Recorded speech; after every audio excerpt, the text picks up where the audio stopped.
Je vais vous lire dans Matthieu, chapitre 1, versets 17 à 22. Voici dans quelles circonstances Jésus-Christ vint au monde.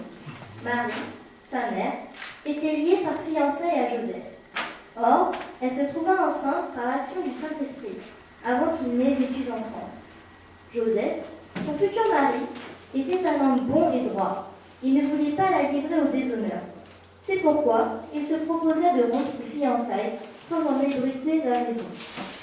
Il réfléchissait à ce projet quand un ange du Seigneur lui apparut en rêve et lui dit : Joseph, descendant de David, ne crains pas de prendre Marie pour femme, car l'enfant qu'elle porte vient de l'Esprit Saint.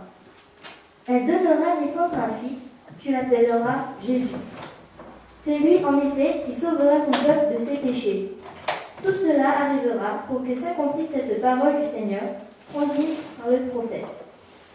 Voici, la jeune fille vierge sera enceinte, et elle enfantera un fils, que l'on appellera Emmanuel, ce qui veut dire Dieu est avec nous.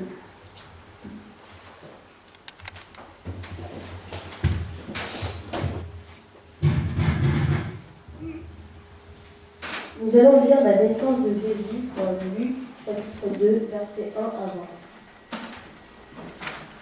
20. En ce temps-là, l'empereur Auguste publia un édit qui ordonnait le recensement de tous les habitants de l'Empire.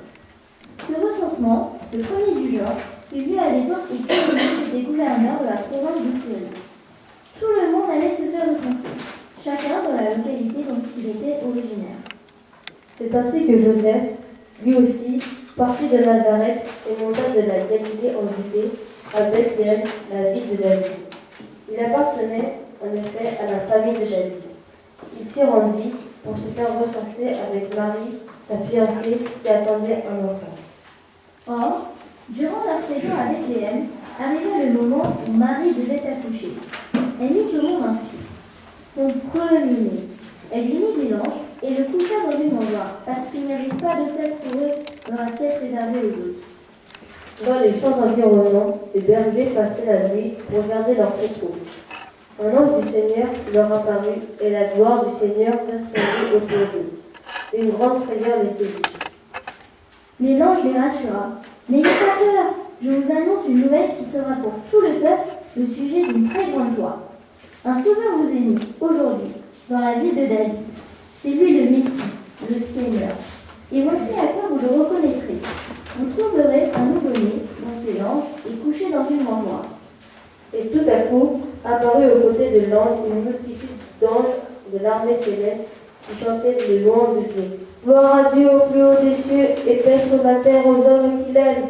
Quand les anges les eurent quittés pour retourner au ciel, les bergers se dirent l'un à l'autre : allons-nous jusqu'à Bethléem pour voir ce qui est arrivé, ce que le Seigneur nous a fait connaître. Ils se dépêchèrent donc d'y aller et trouvèrent Marie et Joseph avec le nouveau-né couchés dans une mangeoire. Quand ils le virent, ils racontèrent ce qui leur avait été dit au sujet de cet enfant. Tous ceux qui entendirent le récit des bergers en furent très étonnés. Marie, elle, conservait le souvenir de toutes ces paroles et y repensait souvent.